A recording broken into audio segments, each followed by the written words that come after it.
Welcome, everybody. My name is Annelies, and I'm in charge of research innovation at Insight Consulting. And together with my colleague Anouk, I'm going to tell a story about conducting research in the mobile mindset. Let me start with some numbers. I'm sure if I would ask all of you, and if I would see you, to raise hands if you have a smartphone, that all of you would do so. Moreover, if I would ask you where your smartphone is, well, most likely it would be really close. It would be next to you on the desk, maybe in your wallet, in your pockets, or maybe in your handbag. Mobiles are our new best buddies, and they're probably the device that is closest nowadays to consumers. We recently conducted a study among 1,000 smartphone users where we tried to investigate where and when they use their mobile phone. And there were some striking numbers. For example, we found out that 64% of them indicated that they often use their mobile phone while shopping.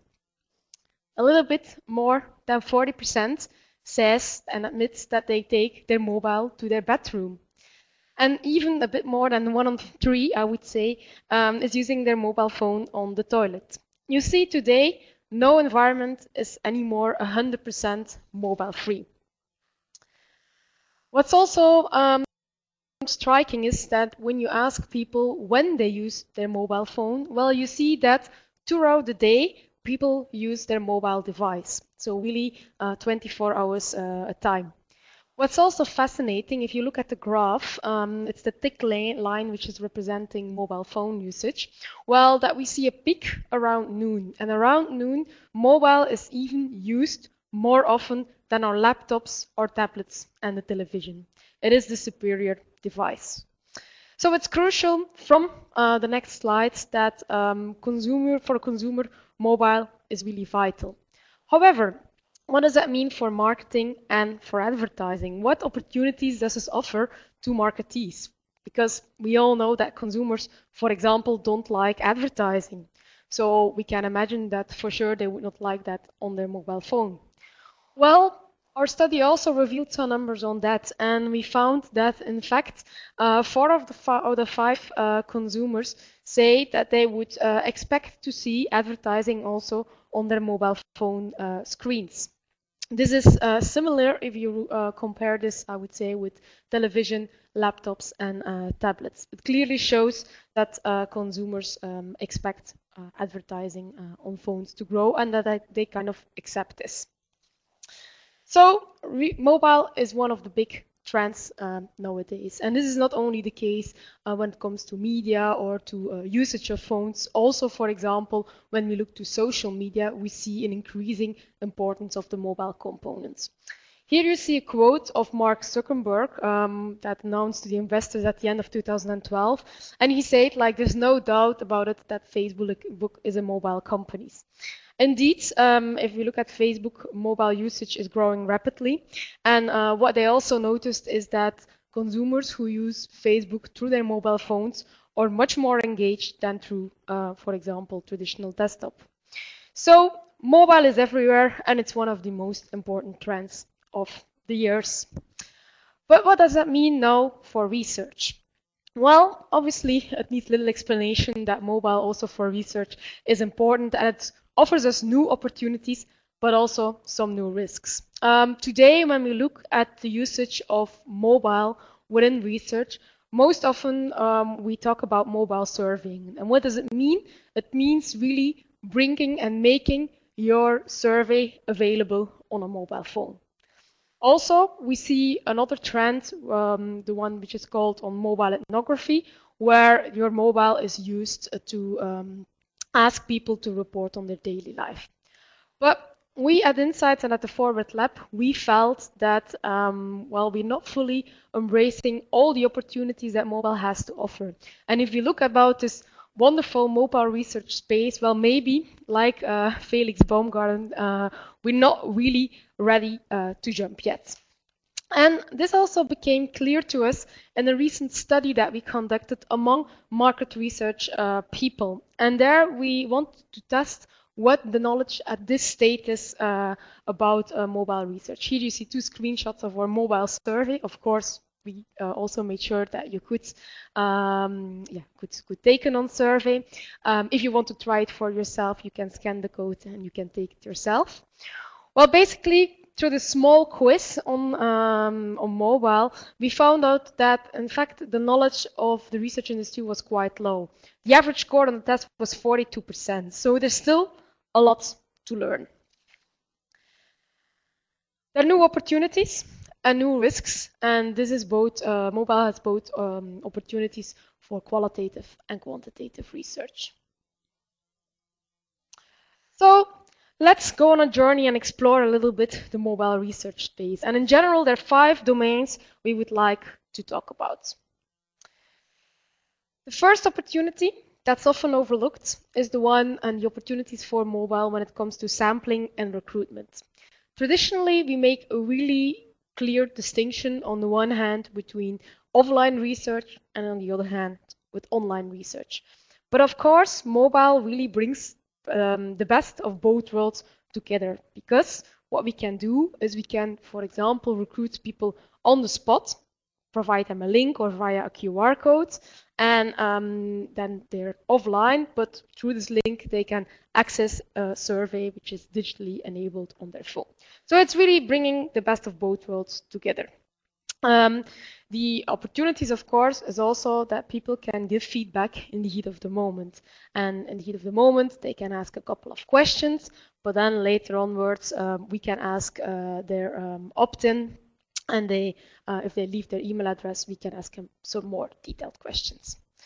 So, are consumers really willing to do this? And what's the success of using, for example, leaflets with links and QR codes for recruitment? Well, we did a test in cooperation with Xandres, and Xandres is the Belgian clothes manufacturer of Hampton Bays and the brand Xandres. And in several of their shops, we distributed posters and leaflets with the link to the survey, or also a QR code that they could scan. And when they were scanning this code or surfing to the link, they got to see a really short survey on their mobile, where we asked them about their in-store experience. And at the end of the survey, they could, in fact, opt in and leave their contact details. And we asked them if it was okay if we sent them some more detailed questions afterwards. So how did it work? How successful were we? Well, basically, we benchmarked the results of this recruitment with recruitment on their client database. And the good news is that, in fact, when we look at the numbers, we saw that we reached among the same amount of people via this recruitment as with the recruitment on the database. However, what we noticed is that the recruitment in the shop went a bit slower, because we were, of course, dependent on the number of people that were visiting the store. So we had less control on what has happened, and we were kind of dependent on who was showing up. Also, and that's again an advantage, this method was really less waste, in a sense that for the study, obviously, we were looking for people who recently had been shopping at one of the stores. And of course, by recruiting them in the heat of the moment, we were spot on in recruitment. So we had fewer costs to find people. We had fewer people who were screened out. It was a more targeted approach. So all in all, I would say pretty much a success. But I'm sure some of you are wondering, okay, great, you can recruit people on the spot, but what is the profile of the people who are taking part in this kind of research? So a bit like I would say in the old days of online research, where we also had some representativity issues. So therefore, we assessed the profile of our participants that were recruited in the heat of the moment, and we compared that with the benchmark from the client database. And in fact, we checked for 3 things. The first and the biggest bias that we found back was on social demographics. We saw that through our QR codes and through the leaflets in the shop, we mainly recruited youngsters. Of course, For some studies, this can be an advantage. For other studies, a disadvantage. I know that, for example, in many cases, it's difficult to reach youngsters via traditional research. So reaching to them via mobile for research could be the better option. Secondly, we also investigated the engagement of the people, and we found out that although the effect was a bit smaller, that people who took part in the shop and were recruited so via QR codes and links, that these ones were much more engaged with the brands than in comparison with the benchmark. So they're also a bit more engaged.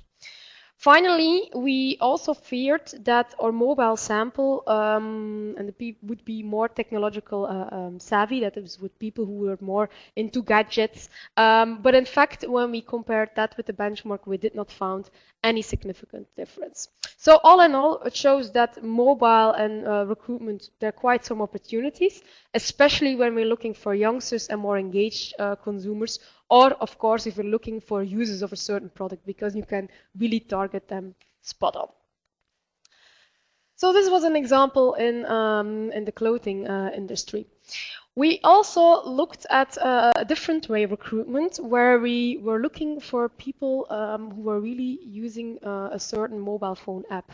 The whole mobile space, I already announced it in the beginning, it's not only an interesting opportunity for research, but also for marketing and for branding. So many brands today think of developing an app. And this was also the case for Kinepolis.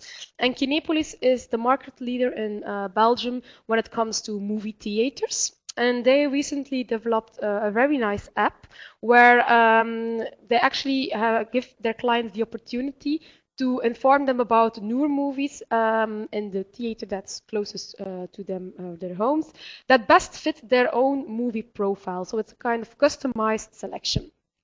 And what Kinepolis wanted to test is to what extent were consumers satisfied with this app. Also, what kind of profile are the people that are using the app? And finally, well, is there any return on investment of the app? So people who use the app, will they, for example, talk more about Kinepolis or even maybe go more to the movie theater? So here again, for recruitment, we had some challenges, and we had to find app users. And yeah, if you look for app users on a traditional panel, that's really hard to find. So therefore, like you can see on the screen, we installed a very small pop-up in the app that was displayed after, let's say, a half a minute, where people were asked to take part and to give their opinion about the app. And they could say, okay, I want to do it now, later, or I don't want to take part. If they agreed, they got, again, a very short questionnaire, so 5 questions where we asked them about their experience with the app of Kinepolis, and at the end they could leave their email address, and then we contacted them for with a more longer questionnaire with more questions. So how does this recruitment go, this pop-up into apps? Well, we were really amazed. I personally thought that there would definitely have been a mistake, because we managed to find 400 people, the typical sample size, in less than 4 hours. So really a lot of people participated in the research. At the end, after I think 2 weeks of field, we reached over 6,000 people who took part in this research. So it was really very effective. What's even more is then, as I said, so people were able to leave their email address, and we contacted them again at the end of the with a longer questionnaire, and there also 25% took part. So in general, we had a really big sample that was easy to recruit. So again, I think this demonstrates that within the whole area of mobile research, there's a lot of opportunity for recruitment. But there is more. Also, when we talk about mobile research, is that, well, we potentially could actually reach and find out new things that we were not able to know before. If you talk about consumer behaviors, we all know that consumers are really bad testimonials of their own behavior. Often they rely on their own recall and memory of facts, but in fact, this is not only always the reality.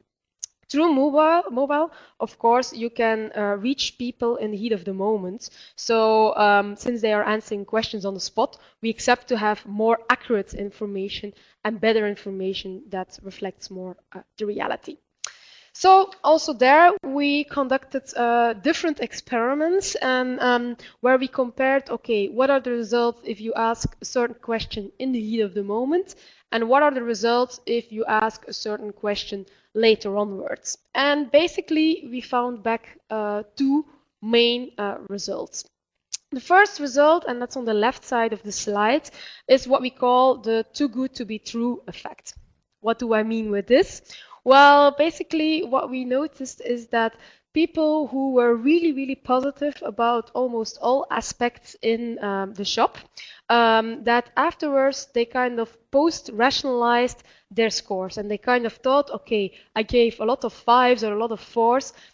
Post hoc, this experience could not have been that great, so I will give from now on a little bit more moderate scores. So they kind of adapt their extreme scores to a more moderate score post hoc. So that's the first effect to take into account. Secondly, we also saw an effect when it comes to negative experiences.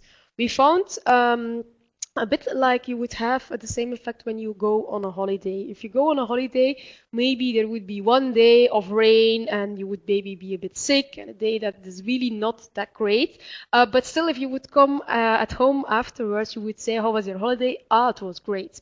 So what we see also in research is that if people all in all are satisfied, but there's maybe one aspect or two aspects which were more negative, that people kind of forget about that and they don't report this anymore post hoc. It's like this one negative element is not in balance with their general positive experience, so they forget about that. What our results indicate, and by no means we want to say that this is the only truth, is that there are clearly differences between asking questions in the heat of the moment and afterwards. And of course, future research will need to indicate also more about the predictivity to see, okay, which one in the heat of the moment questioning or afterwards is now most predictive. So that was in fact the last area or the second area I wanted to talk about, the opportunities from mobile research within surveys. And now I will hand the floor to Anouk, who will tell more about conducting research also in qualitative research. Yes, thank you, Annelies. So my name is Anouk and I'm a Research Innovation Manager here at Insights. I'm based in the Netherlands in Rotterdam. And yeah, well, let's continue our journey and explore the next domain of the mobile research space. So next to surveys, mobile is also a very exciting new domain for communities. And such a research community is an online closed platform where you invite people that all share strong interests and which is mainly used for qualitative research purposes. To give you an example, this community here, it's called Come Dine With Me. And this is the community that we set up for candles in Australia. And on this community, we invited over 50 food enthusiasts that all share a very strong interest in cooking, and together with us, well, we went to explore and to discuss the newest food trends out there. And this was also the first community where we started using our mobile app. And with this app, our members were now able to follow the same discussions via mobile as they could via their desktop. And based on our first mobile community experiences, we want to share some first learnings with you. Now, when we started this community, I was a bit worried about the level of engagement. I mean, will members still be engaged with our community through such a small screen? So my question was, does mobile make community members then less engaged? Actually, no. it is the opposite. It turns out that the use of a mobile app makes members more engaged because it has helped them to better stay in touch with our community on different moments. And some of the members even confessed that they would have spent less time on our community if it wasn't for the app. So in this case, having a dual screen actually boosts the level of engagement. And next to engagement, another thing I was a bit worried about was the richness that we usually get out of the posts. As a community manager, I'm used to getting amazingly long posts that are full of interesting insights. But how does that work when you don't use such a keyboard anymore? And then the question is, will such a smaller screen result then in less rich data? Again, no, luckily not. What we saw is that we actually don't get more posts, but we got more different contributions with much more pictures and videos that were made in the heat of the moment and then shared directly on the community. And this is really insightful for topics such as their cooking experience, sharing their favorite recipes, like you see here. But we've seen it's also perfect for when we send members on shopping trips to the supermarket, for example. We get a lot more contextual information from their shopper journeys. Now, another thing that we have learned about the type of contributions is that by offering a mobile app, members start to decide on the format of their post themselves. Is a photo or a video or just text? What is more relevant? And I want to share an example about this from the community member above. He was preparing a new recipe of mashed potatoes, but it did not go as planned. He had a bit of an accident with his blender when he was preparing this recipe. And with his mobile phone, he decided to share this experience directly with the community. And in that moment, he made the decision to share a video instead of a photo because he wants to fully capture that moment. Well, unfortunately, I can't show you the video through this webinar, but this example already shows that members are triggered to think about their contributions and share feedback in the format that they think is more relevant. So based on our experiences with mobile, we see that desktop and mobile are actually best friends, with each having their own different benefits. And it's a duality here of both the desktop connection and mobile, which gives us the highest engagement and the most richest contributions.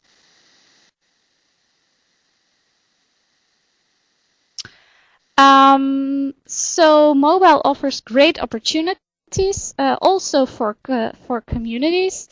But let's look at the next domain in this mobile research space.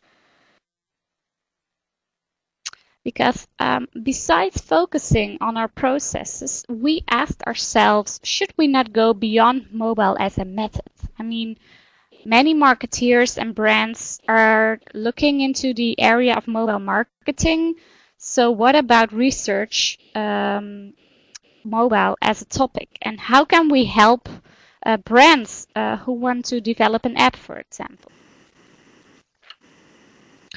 Well, here is an example case that we did for Ziggo here in the Netherlands.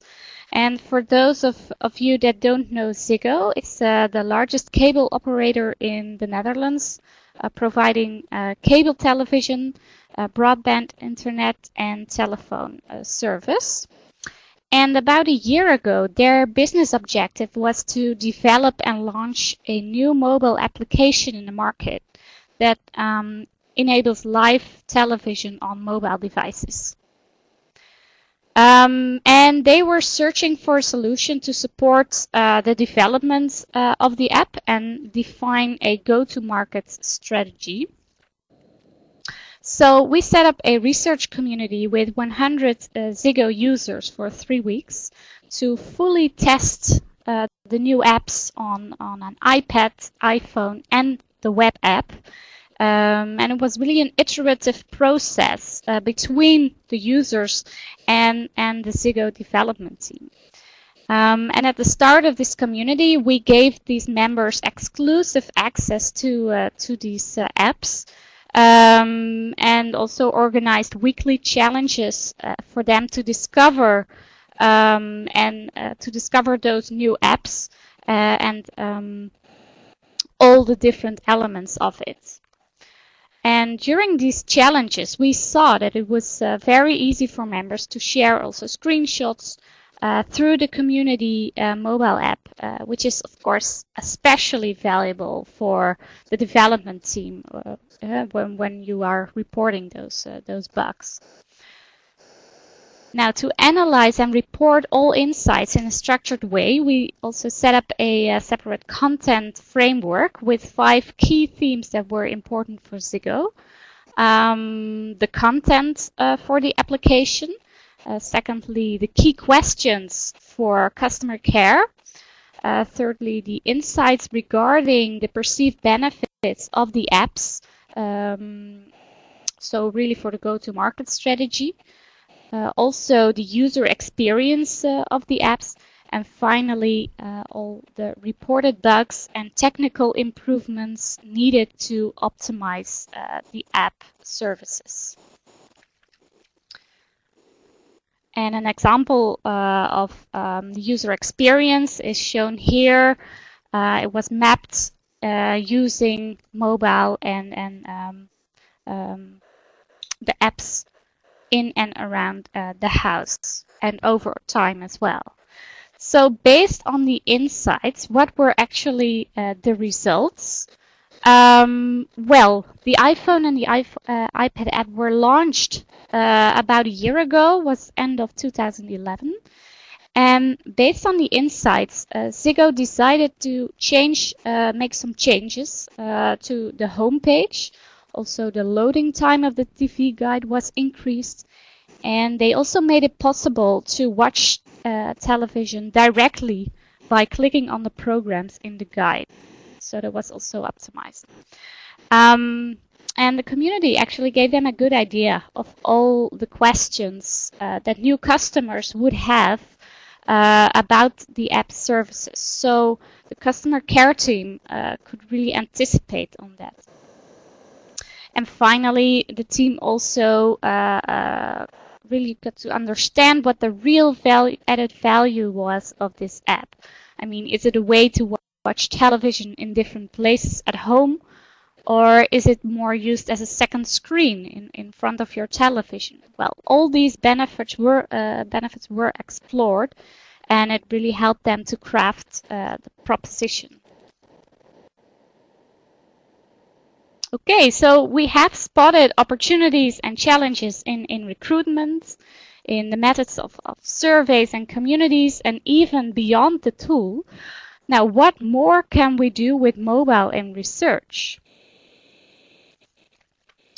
Well, why should we stop with the setup and the field work when the users of our results, our clients and stakeholders are also mobile users?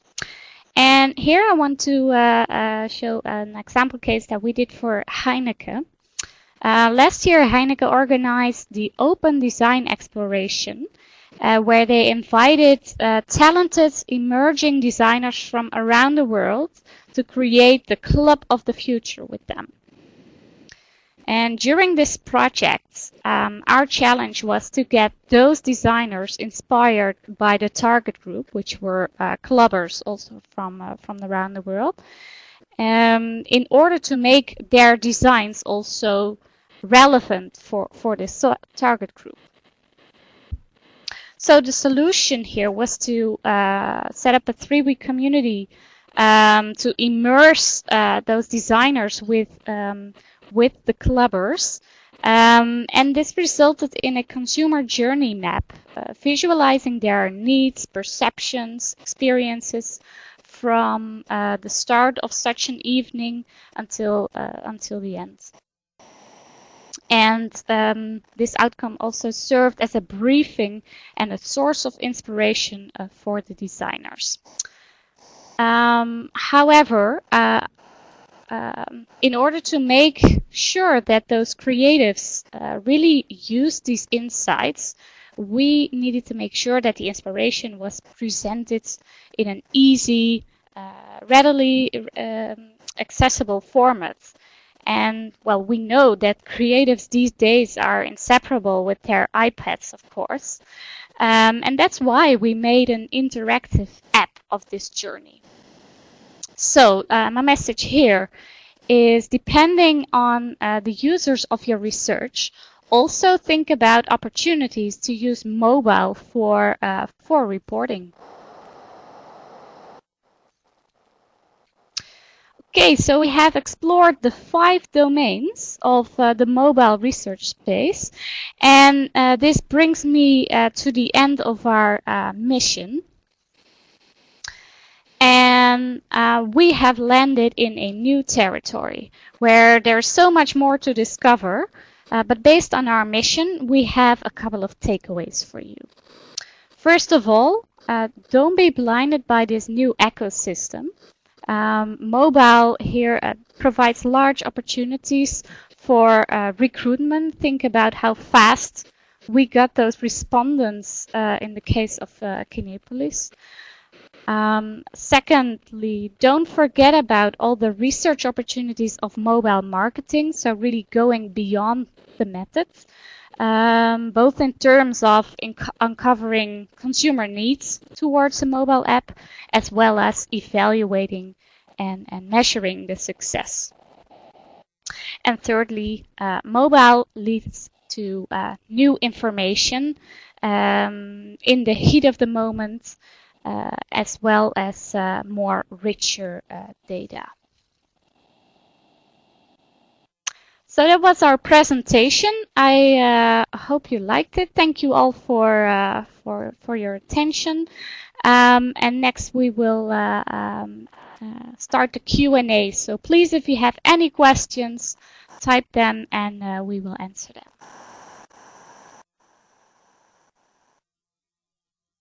Okay, so I saw that there were a couple of questions regarding mobile penetration and to what extent there is a different smartphone usage in different European countries.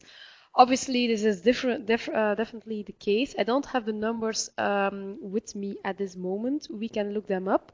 But to give you some ideas, if you look, for example, at Singapore, Singapore is the country with the highest internet penetration, mobile phone penetration, so 90%. And if you would compare this, I would say with Spain, for example, that's 46%. Sweden is 52%. I'm pretty sure that Belgium would be a bit lower. So there's definitely quite some variation between countries. Also, to add to that, we often get questions regarding to BRIC countries, so the emerging markets.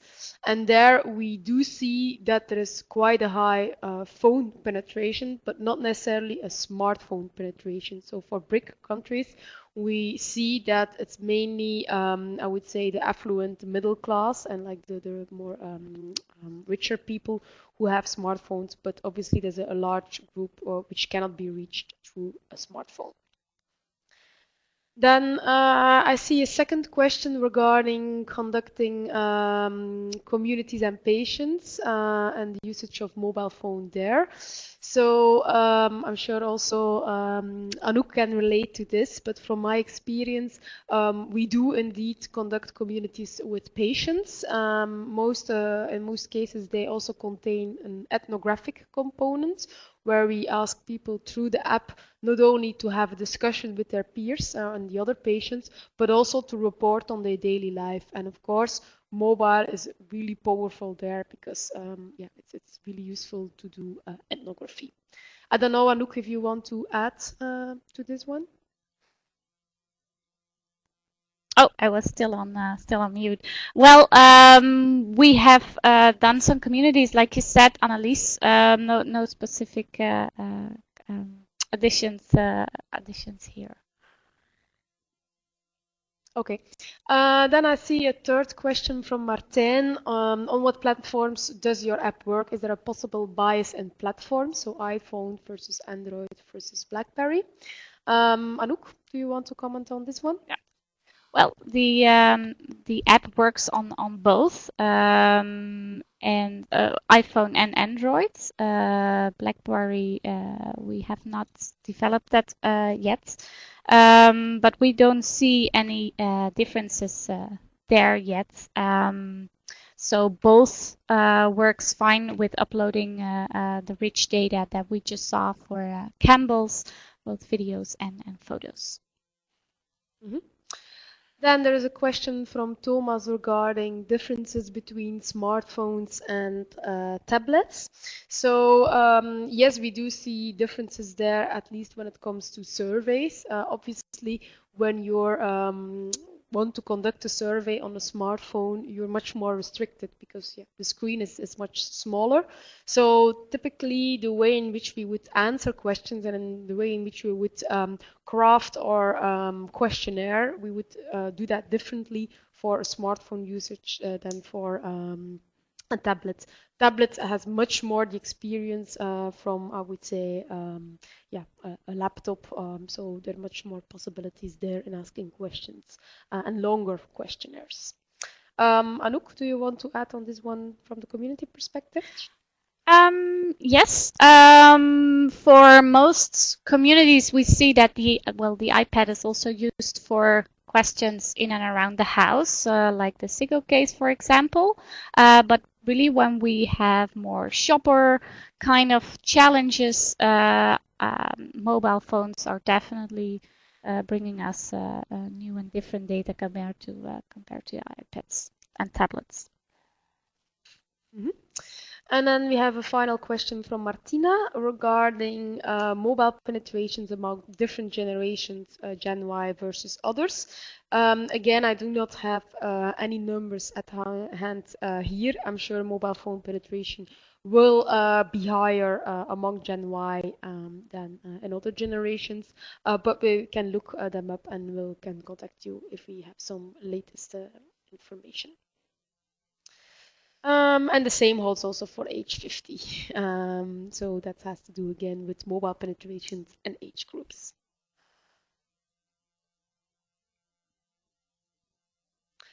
Okay, I see then we another. Oh, sorry. Yep, go ahead, Annelies. I see another question from it is Wind. Are you not afraid that the participation using an app is temporarily high, but once the newness is gone, it drops back to regular internet interaction? Well, I also think that depends on the type of question that you're asking. What is more relevant? We also learned this from the Campbell's case that members start to decide themselves what is more relevant for their contribution. And we have also seen that it's a great way for them to just stay in touch with the community. And of course, we want to expand this as long as possible for them to keep them active on the community. So we see this really as an extra touch point. Okay, so I think we've come to the end of the question. I see one more question which is still unanswered. That's the question from Tom. So what about Windows Phone and seems more relevant for BlackBerry? I'm thinking you're talking here as well about the app. So the app at this moment is supported for iPhone and for Android. For Windows Phone, it is currently not supported, but indeed you're right that this is one of the platforms that more and more also providers are looking into because obviously it's one of the rising devices. And I see another question from Helena. The question is, how long can a community be maintained active? Well, it can be as long as active as long as we want. It all depends on the goal of the community and the content structure and the storyline that we set out on the community.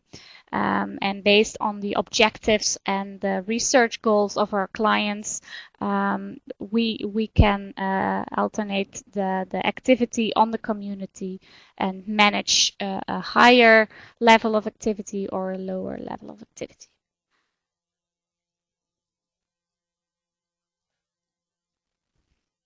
Okay.